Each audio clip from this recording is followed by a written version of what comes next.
Assalamualaikum warahmatullahi wabarakatuh. InsyaAllah hari ini kita masuk tajuk penyelesaian masalah pembinaan semula Kaabah. Tengok nombor 1.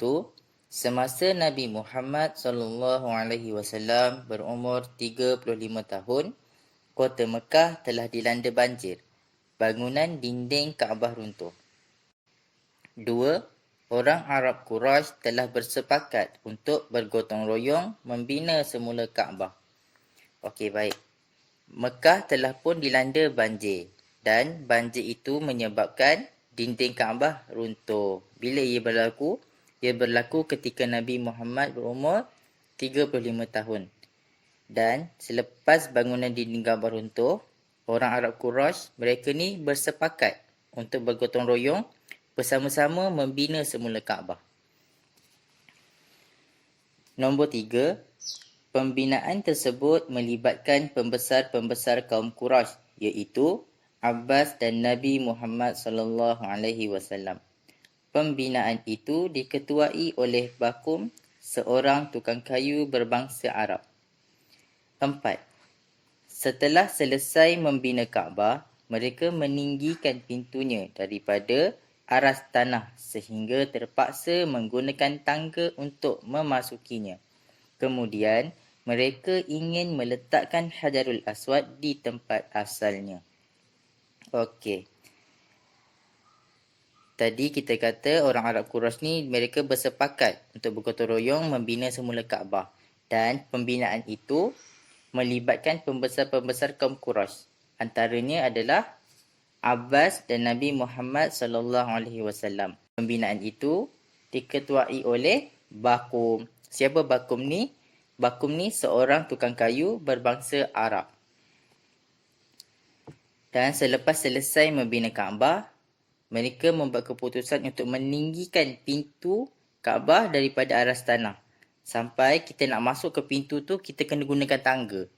Kemudian mereka nak letakkan Hajarul Aswad di tempat asalnya. 5. Ketika ingin meletakkan Hajarul Aswad, berlaku perselisihan faham mengenai siapakah yang layak untuk meletakkan Hajarul Aswad di tempat asalnya. Perselisihan ini hampir-hampir membawa pergaduhan dan peperangan. 6. Dalam pertelingkahan itu, seorang lelaki tertua Quraisy bernama Abu Umamah bin Al-Ghirah telah mencadangkan supaya melantik seorang hakim untuk mengadili pertelingkahan itu. Okey. Tadi kita kata mereka yang membina Kaabah ni mereka nak letakkan Hajarul Aswad ke tempat asal. Jadi, ketika mereka ni nak letakkan Hajarul Aswad di tempat asal, berlakulah satu perselisihan faham. Pasal apa? Tentang apa? Tentang siapakah yang layak untuk meletakkan Hajarul Aswad di tempat asalnya. Dan perselisihan itu hampir-hampir nak menyebabkan mereka ni bergaduh dan berperang. Dalam pertelingkahan tu, seorang lelaki Quraisy yang paling tua, nama dia Abu Umamah bin Al-Ghirah, mencadangkan supaya melantik seorang hakim untuk mengadili pertelingkahan itu. Tujuan melantik hakim ni untuk hakim tu sendiri yang pilih siapa yang layak letakkan Hajarul Aswad di tempat asal. 7. Mereka bersetuju memilih orang yang mula-mula memasuki Masjidil Haram pada keesokan harinya. Secara kebetulan, orang yang mula-mula memasuki Masjidil Haram pada hari itu ialah Nabi Muhammad SAW. Maka baginda telah dilantik menjadi hakim.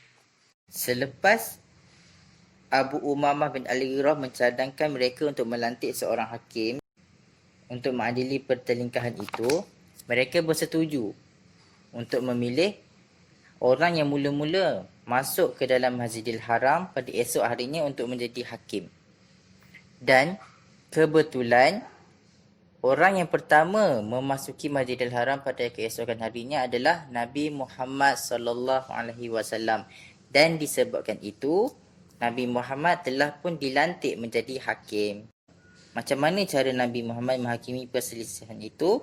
Yang pertama, Nabi Muhammad SAW membentangkan serbannya dan meletakkan Hajarul Aswad di tengah-tengah. Semua ketua puak memegang bahagian tepi kain serban tersebut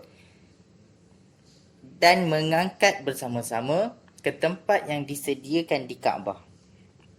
Nabi Muhammad SAW meletakkan sendiri Hajarul Aswad di tempat asalnya. Kaabah adalah rumah ibadah pertama yang dibina untuk tujuan beribadah. Okey, cara yang Nabi gunakan untuk menghakimi perselisihan antara pembesar-pembesar Quraisy itu adalah mula-mula Nabi membuat keputusan untuk membentangkan serban baginda dan baginda meletakkan Hajarul Aswad di tengah-tengah. Dan selepas itu, semua ketua puak memegang bahagian tepi kain serban. Mereka mengangkat Hajarul Aswad menggunakan kain serban itu dan mereka letakkan di tempat yang disediakan di Kaabah.